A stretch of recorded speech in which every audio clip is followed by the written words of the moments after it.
All right. Offer was accepted. What's the next step? Quite naturally, it may be a home inspection. You already know that, right? Not a big deal. Okay, now you found some problems with the home inspection. So you ask the seller to maybe correct them. Now what? How do we know that they're actually corrected?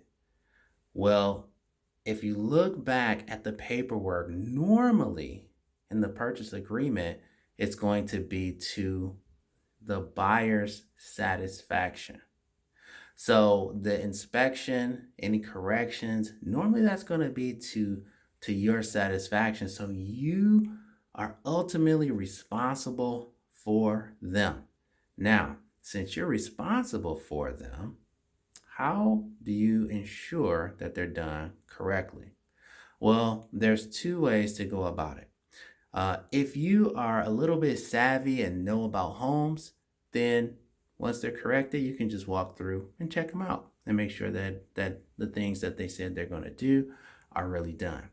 But if you're not that savvy, and that's okay, the inspector that found the problems, you might just want to reach out to them and have them check it again just to ensure that now those things are correct. Okay?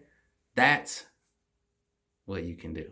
Now, there are a lot of other options, but those are some of the best ones that we found through the years. And again, I'm Sean Calhoun with PrettyHomeRealty.com. Listen, if you are looking to buy or sell a home, make sure you reach out to us, PrettyHomeRealty.com, and please make sure you subscribe and give us a thumbs up.